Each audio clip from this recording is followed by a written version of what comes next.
திமுக ஆட்சியில் பல்வேறு துறைகளில் நடைபெற்றதாக கூறப்படும் பல லட்சம் கோடி ரூபாய் ஊழல் குற்றச்சாட்டுகள் தொடர்பான முழு பட்டியலையும் எதிர்க்கட்சித் தலைவர் எடப்பாடி பழனிசாமி நேரில் சென்று தமிழக ஆளுநர் RN ரவி அவர்களிடம் ஒப்படைத்துள்ளார்.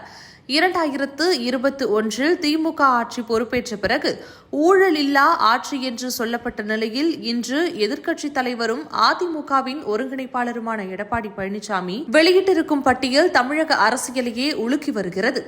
அரசின் பல்வேறு துறைகளில் முறைகேடுகள், கமிஷன் ஒப்பந்த ஊழல் நடைபெற்றுள்ளது என்று அவர் குற்றம் சாட்டியுள்ளது மிகப்பெரிய அதிர்வலையை ஏற்படுத்தியுள்ளது. எடப்பாடியார் வெளியிட்டிருக்கும் பட்டியலில் முக்கியமாக நகராட்சி நிர்வாகம் மற்றும் குடிநீர் வழங்கல் துறையில் 64,000 கோடி ரூபாயும், ஊரக வளர்ச்சி மற்றும் பஞ்சாயத்து ராஜ் துறையில் 60,000 கோடி ரூபாயும், நெடுஞ்சாலை மற்றும் சிறிய துறைமுகங்களில் 60,000 கோடி ரூபாயும், மின்சார துறையில் 55,000 கோடி ரூபாயும், டாஸ்மாக் மதுபான துறையில் 50,000 கோடி ரூபாயும், பதிவுத்துறை மற்றும் பொதுப்பணித்துறை ஒவ்வொன்றிலும் 20,000 கோடி ரூபாயும், நீர்வளத்துறையில் 17,000 கோடி ரூபாயும், சென்னை மாநகராட்சியில் 10,000 கோடி ரூபாயும், தொழில்துறையில் 8,000 கோடி ரூபாயும், பள்ளி கல்வி, சமூக நலன், வேளாண்மை ஒவ்வொன்றிலும் 5,000 கோடி ரூபாயும், சுகாதாரத்தில் 4,000 கோடி ரூபாயும், உயர்கல்வி, HRNCE, ஆதிதிராவிடர் நலனில் 1000 முதல் 1,500 கோடி ரூபாயும்,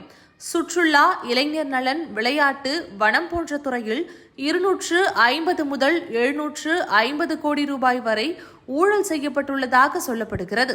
இப்படி அனைத்தையும் சேர்த்தால் சுமார் 4 முதல் 4.5 லட்சம் கோடி ரூபாய் ஊழல் நடந்துள்ளதாக எடப்பாடி பழனிசாமி குற்றம் சாட்டியுள்ளார்.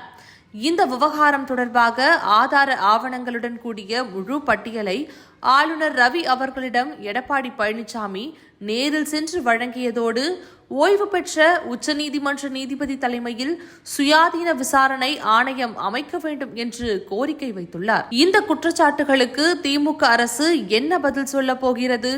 உண்மையில் விசாரணை நடக்குமா அல்லது அரசியல் குற்றச்சாட்டாக முடிவடையுமா என்ற கேள்விகளோடு தமிழக அரசியலின் அடுத்த கட்டம் மிகவும் பரபரப்பாக மாறி வருகிறது.